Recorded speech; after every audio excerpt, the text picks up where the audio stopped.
आज हम बात कर रहे हैं कॉर्पोरेट फ्रॉड की एक सबसे आम और महंगी किस्म यानी बिलिंग स्कीम्स पर। हम देखेंगे कि ये काम कैसे करती हैं और वो कौन सी खतरे की अलामात हैं जिन पर हमें नजर रखनी चाहिए। तो सीधा मुद्दे की बात करते हैं। ACFE के डेटा के मुताबिक एक बिलिंग स्कीम की औसतन लागत $1 लाख होती है। ये कोई छोटी मोटी रकम नहीं है।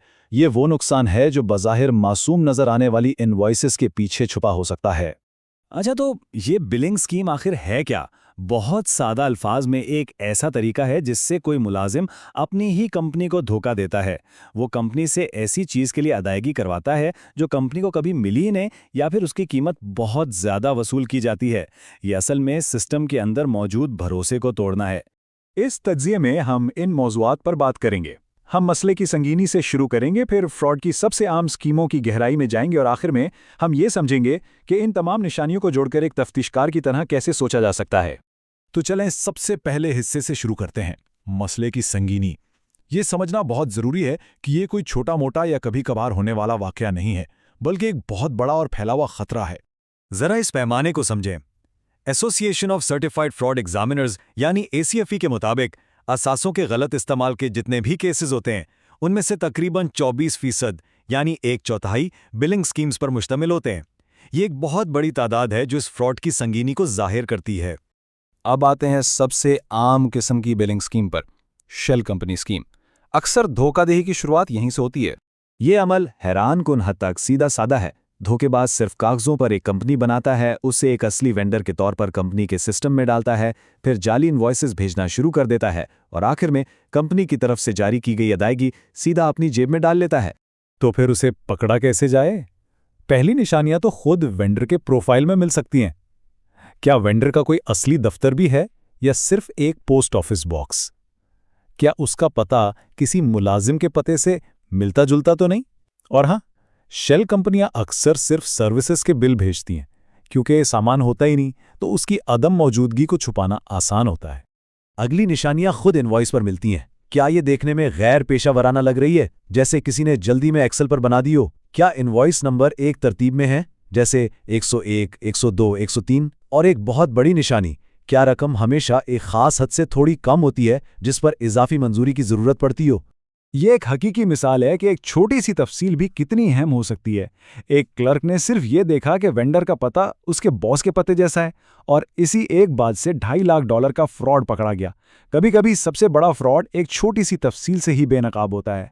चलें अब अगली किस्म की तरफ बढ़ते हैं, जो शेल कंपनी की ही एक ज्यादा होशियार किस्म है, पास थ्रू वेंडर स्कीम। तो इन दोनों में फ़र्क क्या है? फ़र्क बहुत सीधा है। शेल कंपनी में कंपनी को पैसे के बदले कुछ नहीं मिलता, सिफर। लेकिन पास थ्रू स्कीम में कंपनी को सामान मिलता है, लेकिन वो उसके लिए बहुत ज्यादा कीमत अदा कर रही होती है। धोखेबाज एक दरमियानी आदमी बनकर काम करता है, सामान खरीदता है और उसे अपनी ही कंपनी को बड़े मुनाफे के साथ बेच देता है। इस स्कीम की निशानियां अक्सर मालियाती डेटा में मिलती हैं। मुनाफा कम हो रहा है, हालांकि फ़रोख्त ठीक है। कारकर्दगी की रिपोर्ट्स में मुसलसल मनफी फ़र्क नज़र आ रहा है। और एक बहुत बड़ी खतरे की घंटी तब बजती है जब एक ही शख्स को वेंडर्स को सिस्टम में शामिल करने और उनकी अदायगियों को मंजूर करने का इख्तियार हो। अब हम दो और अक़साम देखेंगे। एक में एक बेखबर तीसरी पार्टी शामिल होती है और दूसरी तो सीधी साधी चोरी है। ये एक बहुत होशियार तरीका है। यहाँ धोखाबाज एक असली कानूनी वेंडर को इस्तेमाल करता है। वो उसे एक आले के तौर पर इस्तेमाल करते हैं और वेंडर को अक्सर पता भी नहीं होता कि वो एक स्कीम का हिस्सा बन गया है।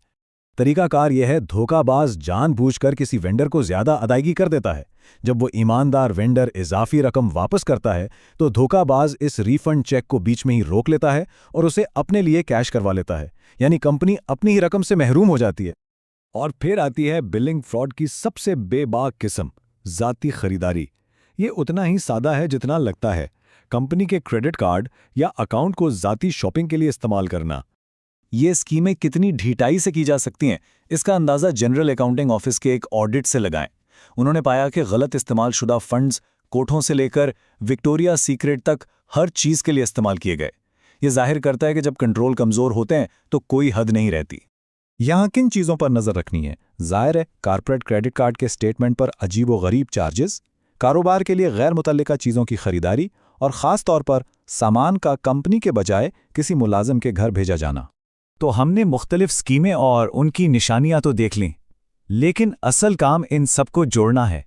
ये सिर्फ निशानियों की फहरिस्त बनाने का नाम नहीं है, बल्कि एक ख़ास ज़हनियत अपनाने का नाम है। ये एक अहम सवाल है जिस पर गौर करना चाहिए। अगर एक पीओ बॉक्स का पता या एक्सेल से बनी इनवॉइस नज़र आती है, तो क्या फ़ौरन नतीजा अख्ज़ कर लेना चाहिए कि ये फ्रॉड है? इसका जवाब है ज़रूरी नहीं। इनमें से हर एक चीज़ की एक माकूल वजह हो सकती है। एक छोटा सा नया कारोबार शायद महंगा इनवॉइसिंग सॉफ्टवेयर इस्तेमाल ना करता हो। एक जायज़ वेंडर सहूलत के लिए पीओ बॉक्स इस्तेमाल कर सकता है। लेकिन, और ये सबसे अहम बात है, एक निशानी तो इत्तफाक हो सकती है, लेकिन जब एक पीओ बॉक्स का पता, एक्सेल से बनी इनवॉइसेस, तरतीबवार इनवॉइस नंबर और गोल हिंसों वाली रकूम सब एक ही वेंडर से नजर आती हैं, तो यह अब इत्तफाक नहीं रहता। ये एक पैटर्न है और ये एक कहानी सुना रहा है। आखिर में याद रखने वाली बात यह है कि फ्रॉड वहां पनपता है जहां कोई तवज्जो नहीं दे रहा होता। सिस्टम, सॉफ्टवेयर और ऑडिट सब अहम है, लेकिन सबसे मौसर दिफाई हथियार एक होशियार, चौकन्ना जहन है जो ये सवाल करता है कि यहां कुछ ठीक क्यों नहीं लग रहा।